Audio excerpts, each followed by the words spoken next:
रांची में आयोजित cancer summit में पहुंचे राज्यपाल। ऑन्कोलॉजी डॉक्टरों से राज्यपाल ने किया आग्रह, सरकारी हॉस्पिटल में समय देने का किया आग्रह। एसडीआरएफ मुख्यालय परिसर का निरीक्षण, सीएम नीतीश कुमार ने किया निरीक्षण, सीएम ने सुविधाओं का लिया जायजा।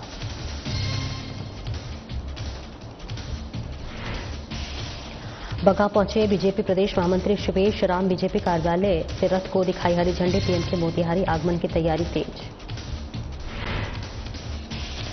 बोकारो में महिला और ग्रामीण के लाठीचार्ज की घटना, बीजेपी सांसद ढोलू महतो ने जताई नाराजगी, ग्रामीणों के समर्थन में उतरे सांसद ढोलू महतो।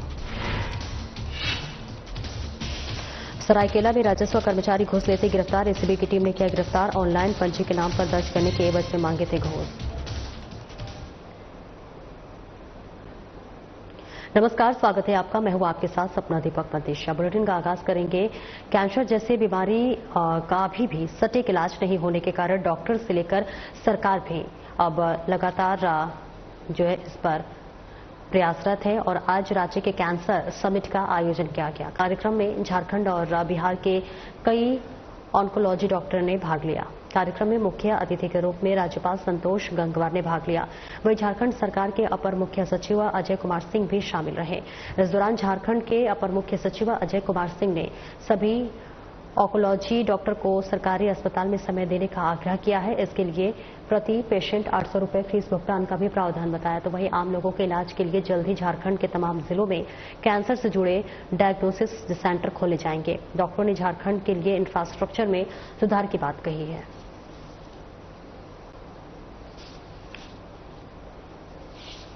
प्रतिशत बताना बहुत मुश्किल है, लेकिन मैं ऐसे पेशेंट्स को बताती हूँ कि जहाँ पहले 10-20% लोग बचते थे, आज 50-60% लोग बचते हैं। इलाज जरूर कराइए और उससे भी अच्छा होगा अगर कैंसर से बचिए और स्क्रीनिंग करिए। सालाना स्क्रीनिंग करिए, अपने बॉडी को जानिए। कहीं कोई गांठ हो, कोई तकलीफ हो रही हो तो जाके जल्दी से डॉक्टर को दिखाइए और अगर कैंसर की डायग्नोसिस हो तो उसको दिखाइए नहीं, लड़िए, डट के लड़िए, अच्छा ट्रीटमेंट कराइए।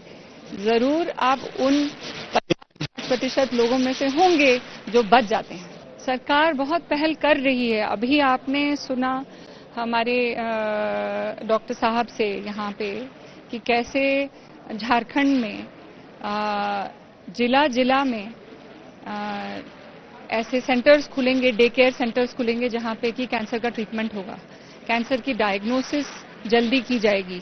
कैंसर के स्क्रीनिंग के लिए बहुत सारा इनिशिएटिव किया गया है। ना सिर्फ झारखंड सरकार ने, बिहार सरकार बहुत सारा काम प्रिवेंशन में किया जा रहा है।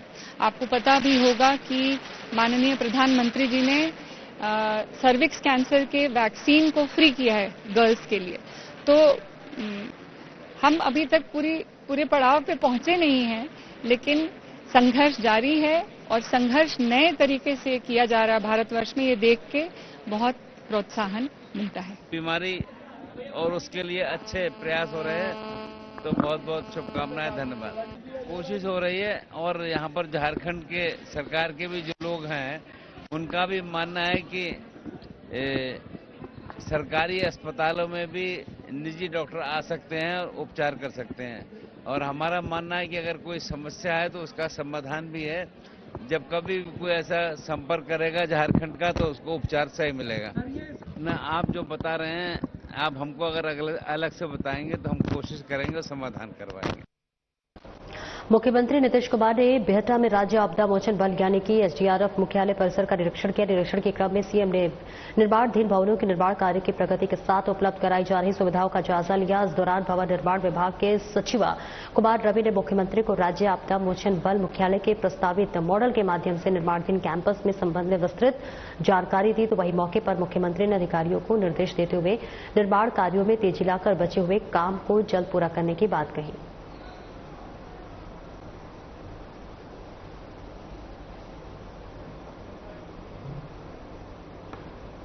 खबर बगहा से, जहां बगहा पहुंचे बिहार बीजेपी प्रदेश महामंत्री शिवेश राम ने बीजेपी कार्यालय से रथ को हरी झंडी दिखाकर मोतिहारी के लिए रवाना किया। दरअसल पीएम मोदी के 18 जुलाई को मोतिहारी आगमन की तैयारियों में जुटे बीजेपी नेता और कार्यकर्ता लोगों की ऐतिहासिक भीड़ जुटाने की कोशिश में हैं।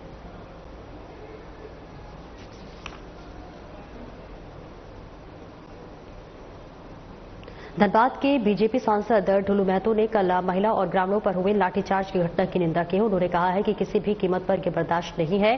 कल बलियापुर थाना क्षेत्र के स्थित सेल के तासरा कोल प्रोजेक्ट विस्तारीकरण कार्य के दौरान सेल के सुरक्षा कर्मियों और ग्रामीणों के बीच झड़प हो गई, जिसके बाद पुलिस ने लाठीचार्ज किया था। इस लाठीचार्ज को लेकर धनबाद के सांसद ढुलू महतो ने गहरी नाराजगी जताई है। बोकारो में मीडिया से बात करते हुए उन्होंने कहा कि बर्बरतापूर्वक लाठीचार्ज कर कार्रवाई होनी चाहिए। रैयतों की जमीन किसी भी कीमत पर लूटने नहीं दिया जाएगा। कुछ भी हो, हम लोग ग्रामीण के साथ हैं।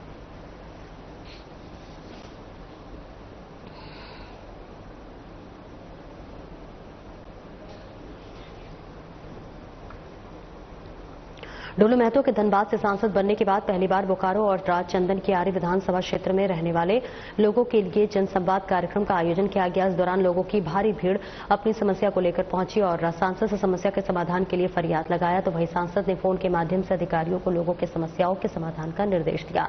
बताया गया कि लोगों ने जमीन, सड़क, बिजली प्रस्तावित सहित अन्य समस्याओं से सांसद को रूबरू कराया।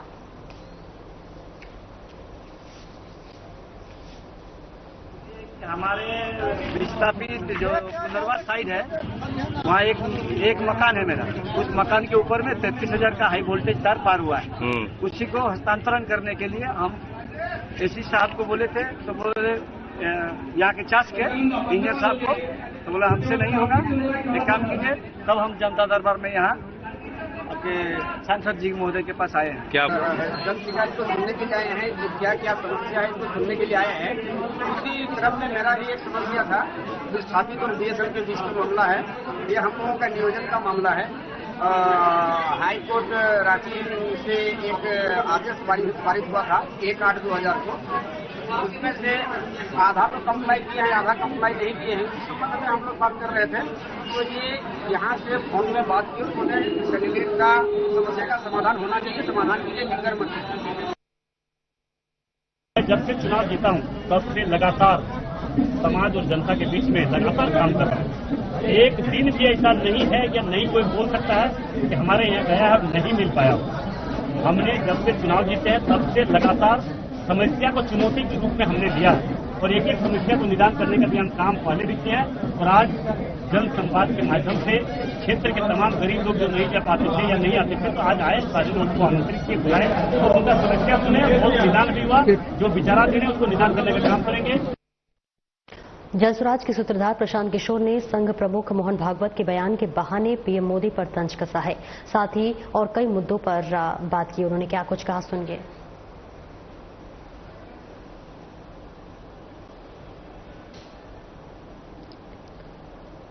आरएसएस की जिम्मेवारी है। आरएसएस प्रमुख ने जो बात कही है उसको भाजपा माने और मानकर उसको लागू करे। मेरी जो अपनी समझ है, इस बयान का कोई मतलब नहीं है। इससे भाजपा, अगर आपका आशय ये है कि क्या मोदी जी रिटायर करने वाले हैं, तो चिंता छोड़ दीजिए। मोदी जी कहीं नहीं जाने वाले हैं, मोदी जी यहीं पर अभी रहेंगे और जब तक जनता उनको वोट दे रही है तब तक वो रिटायर होने वाले नहीं है।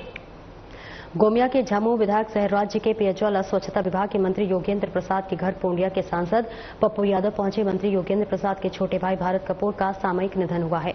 आज दशकर्म के मौके पर सांसद पप्पू यादव उनके पैतृक आवास मूरूबंदा पहुंचे। इस दौरान उन्होंने मृतक के पुत्र और मंत्री से मुलाकात करते हुए गहरी शोक संवेदना प्रकट करते हुए शोकाकुल मंत्री परिवार का ढांढस बंधाया।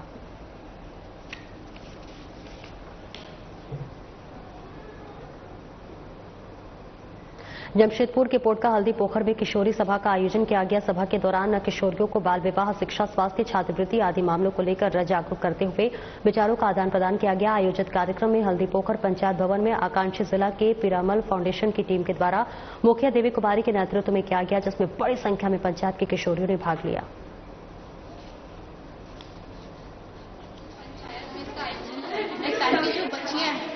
की बातों को पंचायत तक रखा जाए और पंचायत में वो अपनी समस्याओं को बता सके ताकि उसका समाधान निकाला जा सके। इसलिए काफी बच्चियां ड्रॉप आउट हो जाती हैं और उनका विवाह बहुत जल्दी हो जाता है।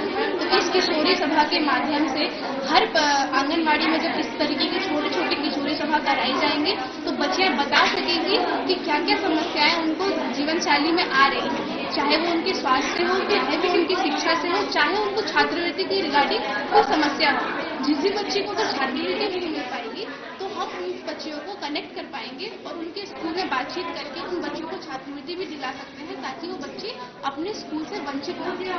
साथ ही साथ हम पंचायत भवन में किशोरी सभा का आयोजन किया गया जिसमें पंचायत क्षेत्र के विभिन्न ग्राम टोला से सभी किशोरियां आई हैं और आज किशोरी सभा का मेन मकसद है जो किशोरियों को जो है सरकारी योजनाओं को सही तरीके से लाभ मिल रही है नहीं मिल रही है उसका भौतिक हम लोग सत्यापन कर सके और साथ ही साथ में किशोरियों को बाल विवाह से किस तरह से बचना है और अपने आप को किस तरह से आगे बढ़ाना है और स्वास्थ्य संबंधी और शिक्षा से संबंधी सभी जानकारियां दी गई। और इस कार्यक्रम में जो है जिला से टीम आई हुई है आकांक्षी जिला से और वहाँ के जो पदाधिकारी हैं उन्होंने भी अपने ओर से सभी किशोरियों को बहुत ही प्रेरित किया ताकि बच्चे जो है सही मायने में पंचायत का विकास में। साहिबगंज आज civil surgeon Sahibganj doctor Ramdev Paswan द्वारा सदर अस्पताल के पेइंग वार्ड, लेबर रूम और डॉक्टर ओपीडी रोगी रजिस्ट्रेशन दवा वितरण खिड़की में जाकर औचक निरीक्षण किया गया। निरीक्षण के क्रम में पेइंग वार्ड और यंत्र तंत्र फैले हुए गंदगी को देखकर सिविल सर्जन ने सफाई कर्मचारियों को फटकार लगाते हुए कहा कि नाली और रूम का 2 बजे दोपहर तक साफ सफाई हो जाना चाहिए। सदर अस्पताल में डीएमएफटी फंड से चल रहे कार्यों कभी भी अवलोकन किया गया और इसी के साथ साथ निरीक्षण के क्रम में सिविल सर्जन ने अपने कर्मचारियों को कहा कि सोमवार को जनरल ओपीडी डॉक्टर रूम में हड्डी विशेषज्ञ का बोर्ड लगाते हुए डॉक्टर बैठाने की व्यवस्था कर दी जाए। और खामियां तो बोलेंगे तो साफ सफाई की कमी थी और कोई बात नहीं था और इम्प्रूवमेंट पर काम हो रहा है। फिर इम्प्रूवमेंट पर हो जाएगा तो फिर आपके साथ में बातचीत करूंगा। नहीं, ओपीडी रूम जहाँ वो बैठते हैं वो जनरल ओपीडी में है, वहाँ पर एक वार्ड बनेगा, उनका ये एक यूनिट है ना बनेगा और काम का हिसाब किताब लिया जाएगा। बोकारो जिले में राज्य सरकार के निर्देश पर उत्पाद विभाग शराब बेचने का काम करेगी। ऐसे में मेन पावर सप्लाई करने वाली कंपनी के कर्मियों को विभाग के द्वारा ब्लैकलिस्टेड कर दिया गया है जिसका आधार सरकार का संकल्प है। इसको लेकर आज शराब दुकान में काम करने वाले कर्मियों ने उत्पाद विभाग के कार्यालय के समक्ष पहुंचकर प्रदर्शन करते हुए नारेबाजी की है। काम करने वाले कर्मियों का कहना है कि हम लोग कई वर्षों से शराब दुकान में सेवा देने का काम कर रहे हैं लेकिन ना कंपनी के द्वारा खुद पैसा वसूली कर सरकार का पैसा रखने का काम किया गया है। साथ ही शराब को अधिक कीमतों पर बेचकर उसका 3% भी वसूला गया है। इसका आरोप लगाते हुए कर्मियों को ब्लैकलिस्टेड कर दिया गया है जो कि पूरी तरह से गलत है। एक कंपनी ब्लैक लिस्ट कर दी और उसका कोई कारण नहीं बताया गया और जो भी दुकान से पैसा शॉर्ट होता था तो ये कंपनी लेकर के जाती थी और दुकान अगले दिन मिलाती थी और बोलती थी इतना शॉर्ट है तुमको भरना है। कंपनी पैसा उठा करके लेकर के जाती थी दुकान से और प्लस 3% भी कंपनी लिवाती थी कि 3% लिया जाए, शराब से अधिक 10 रुपया 20 रुपया लिया जाए और वो हम लोग गाली बात सुन के भी लेते थे और लेने के बाद कंपनी सुबह आके 3% जितना सेल रहता था उतना का 3% जोड़ के लेके चले। अभी क्या समस्या है? अभी समस्या है कि हम लोग को सर दुकान से निकाल दिया गया, ब्लैक लिस्ट कर दिया गया। इसका कारण हम लोग को पता नहीं चला कि हम लोग ब्लैक लिस्ट क्यों हुआ। से जब भी कर्मचारी लोग काम कर रहे थे तो अचानक कौन सा ऐसा प्रलय आ गया कि इन लोग को बैठा दिया गया, ये समझ में नहीं आता है। इसी संदर्भ में आज हम लोग आए हैं उत्पाद एवं मद्य निषेध विभाग में पूरे लोकतांत्रिक प्रक्रिया से और हम ये कहना चाहते हैं यहाँ के जो सुपीरियर हैं कि आपसे आग्रह है इन तमाम लोगों के परिवारों का आवाज को सुने, बेरोजगार ना करे, हाय लगेगा और आपसे आग्रह करते हैं कि अगर कोई बीच का रास्ता है तो बीच का रास्ता निकालिए। वो आए थे हमारे पास नियोजन के लिए क्योंकि विगत 10-12 महीने से लोग काम कर रहा था। समस्या ये है कि विभाग का एक संकल्प है कि जिस दुकान में बकाया राशि है सरकार का उसके कर्मी को नहीं रखा जाएगा। कंपनी जितने काम की है उसमें सरकारी राशि पूरा जमा नहीं हुआ। बात समझ गए? शराब दुकानों की जो बिक्री की राशि है वो पूरा जमा नहीं हुआ। जमा नहीं होने के चलते सरकार को बहुत राजस्व की क्षति हुई। जब क्षति हुई राजस्व को तो इसका रेमेडी उपाय निकालना था। तो भाई जो कर्मी जिस पर एफआईआर है, जिस पर पेनाल्टी है, बहुत सारे कर्मी पर एफआईआर है, बहुत सारे कर्मी पर पेनाल्टी लगा हुआ है। अब उन लोगों को फिर से रिपीट करना ये संभव नहीं था, इसलिए सरकार की तरफ से निर्णय लिया गया है। आगे हम लोग देखेंगे, जिसमें ये हो हम लोग सारा पक्ष रखते हुए उपायुक्त को अवगत कराएंगे, उपायुक्त के माध्यम से आयुक्त प्रिंसिपाल को भी अवगत कराएंगे। श्री रामकृष्ण शारदा आश्रम टीचर ट्रेनिंग कॉलेज में बीएड सत्र 2023-25 के छात्र छात्राओं को विदाई दी गई। ये कार्यक्रम कॉलेज परिसर के प्रांगण में पूरे उत्साह एवं गरिमा के साथ आयोजित किया गया। विदाई समारोह की शुरुआत पारंपरिक दीप प्रज्वलन के साथ हुई। इसके पश्चात कॉलेज की प्राचार्य डॉक्टर समाप्ति पॉल ने स्वागत भाषण देते हुए सभी विद्यार्थियों को उज्जवल भविष्य के लिए शुभकामनाएं दी। विदाई समारोह के जूनियर विद्यार्थियों ने रंगारंग सांस्कृतिक कार्यक्रम भी प्रस्तुत किए। बीएड हमारे सत्र 23-25 जिसको हम लोग आज फेयरवेल दे रहे हैं, और फेयरवेल जैसे शब्द है कि फेयरवेल, तो फेयरवेल का अर्थ ही है कि उसके साथ अच्छा कुछ हो। हम लोग इस आशा से उनको आज विदाई दे रहे हैं कि उन्होंने जो 2 साल ये बीएड का कार्यक्रम पढ़ा, उसको समझा, और एक अच्छे शिक्षक की मिसाल के रूप में आज जो सोसाइटी में वो जब जाएंगे तो वो अच्छे मार्ग और आश्रम के सारे स्वामी जी के आइडियोलॉजी को लेके जाएं, ताकि उसको प्रचार और प्रसार हमारे सोसाइटी में करे, और इसी उम्मीद के साथ आज उसको हम लोग विदाई दे रहे हैं। अच्छा रहा, जैसे फर्स्ट में आए थे हम लोग यहाँ पे, तो ऐसा लगता था जैसे बहुत ज्यादा डिसिप्लिन है, क्योंकि दूसरे कॉलेज से आए थे। यहाँ पे शायद इसके कंपैरिजन में उतना डिसिप्लिन नहीं हो पा रहा था या जो भी हो रहा था, लेकिन यहाँ का जो इन्वायरमेंट है, अगर आप एक टीचर बनने वाले हो तो मैं सजेस्ट करूँगी कि हजारीबाग से अगर टॉप कॉलेजेस में ये आता है श्री रामकृष्ण शारदा, तो आप यहाँ पर बिल्कुल एडमिशन ले सकते हो। यहाँ का इन्वायरमेंट, यहाँ का डिसिप्लिन, यहाँ की जो टीचर ट्रेनिंग है, बच्चों को सिर्फ यहाँ सिलेबस की चीजें पढ़ाई जाती है, बल्कि प्रैक्टिकली बहुत सारा प्रैक्टिकल नॉलेज मिलता है। आईसीटी को इंक्लूड किया गया है ताकि आप मॉडर्न जो हमारा अभी वर्ल्ड है उससे आप कम्पीट कर पाए। सरायकेला चांडिल अंचल कार्यालय के राजस्व कर्मचारी शनि बर्मन को एसीबी ने घूस लेते हुए रंगे हिरासत में ले लिया है, और इसी के साथ साथ बताया जा रहा है कि राजेश हेमप्रभ ने एसीबी को शिकायत दर्ज कराई थी। राजस्व कर्मचारी शनि बर्मन ऑनलाइन पंजी 2 के नाम पर दर्ज करने के एवज में 10,000 रुपए की मांग कर रहा था। ऐसे में इसके बाद जमशेदपुर एसीबी की टीम ने कार्रवाई करते हुए उसे रंगे हाथ पकड़ लिया और अपने साथ लेकर चली गई।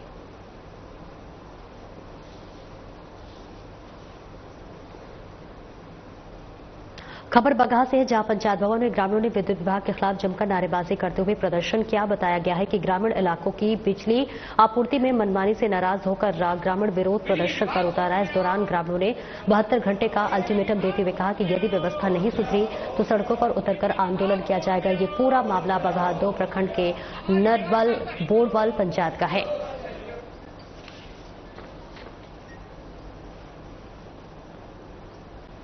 लोगों को किरासन तेल का सुविधा मिलता था, जिससे लालटेन लैंप जलता था, लेकिन आज के समय में वो सब बंद है। तो पूरे ग्रामीण क्षेत्र के लोग बिजली पर ही निर्भर हैं, और आज के समय में सरकार द्वारा स्मार्ट मीटर लगा दिया गया है, जिससे एकदम कैलकुलेटेड मतलब नियंत्रित बिजली मिल रही है सभी लोगों को। लेकिन बिजली मिल कहाँ रही है? 12-12 घंटे बिजली कटआउट रह रही है, 4 घंटे कट रही है, 12 घंटे कट रही है, 6 घंटे कट रही है। क्यों कट रही है? क्योंकि हमारे यहाँ पहले बगहा से आती थी ग्रिड से लाइट, लेकिन अब उसको सेमरा के द्वारा कर दिया गया है, जिसके कारण हमारे यहाँ के ग्रामीण क्षेत्रों में काफी बिजली के कटआउट्स का सामना करना पड़ रहा है, और जिसके कारण लोग त्रसित हैं, और कृषि भी त्रसित है, क्योंकि उनको न मोटर चलाने के लिए उपरोक्त वोल्टेज मिल पा रहा है, न उतना उनका कार्य संपन्न हो पा रहा है। तो इसलिए कृषि भी त्रसित है, ग्रामीण भी त्रसित है। हम जो बिजली उपभोक्ता हैं, हम लोग का यही मांग है कि सेमरा ग्रिड से हम लोग का कनेक्शन दिया हुआ है, और स्थिति क्या है कि यहाँ बिजली कब आएगा और बिजली कब जाएगा इसकी कोई जानकारी नहीं होती है। अभी लगभग 1 सप्ताह से हम लोग का स्थिति क्या है, कभी रात भर बिजली गायब, कभी दिन भर बिजली गायब, कभी 4 घंटा बिजली गायब। इसको लेकर हम लोग काफी परेशान हैं। हम लोग ने विभाग के लोगों को इसकी जानकारी दी कि हमारी जो बिजली व्यवस्था है इसको सही किया जाए। स्थिति क्या होता है कि जब बिजली कट जाता है और हमारे उपभोक्ता, हम चाहे कोई, अगर उनसे हम लोग बात करते हैं तो स्विच ऑफ रहता है, और जो भी बिजली कर्मी हैं वो कोई सही जवाब नहीं देते हैं, और हम लोग को लगातार परेशानी हो रहा है। इस परेशानी को लेकर आज सभी हम लोग ग्रामीण बैठे हुए हैं और आज हम लोगों ने निर्णय लिया है और विभाग के लोगों से बात हुआ है, एसडीओ साहब से बात भी हुआ है। वो बोले हैं कि हम व्यवस्था सही करेंगे। अगर वो व्यवस्था सही नहीं करेंगे तो निश्चित रूप से हम लोग जो भी ग्रामीण है हम लोग रोड पर उतरेंगे, सड़क जाम करना होगा सड़क जाम करेंगे और बहुत बड़ा आंदोलन हम लोग भी कर सकते हैं। और खबर चतरा जिले के सदर थाना क्षेत्र से है, जहां गोढ़ाई पंचायत के मुखिया विजय सिंह पर गंभीर आरोप लगा है और मुखिया पर दुष्कर्म का संगीन आरोप लगा है। घटना करीब 1 महीने पहले की बताई जा रही है। आरोप है कि मुखिया विजय सिंह ने आवास दिलाने का झांसा देकर महिला को फंसाया और देर रात उसके घर में घुसकर जबरन दुष्कर्म किया। इस घटना के बाद से पीड़िता और उसका परिवार गहरे सदमे में है और न्याय के लिए लगातार गुहार लगा रहा है। लेकिन 1 महीने बीत जाने के बाद भी इस संवेदनशील मामले में कोई भी ठोस कार्रवाई नहीं हुई है।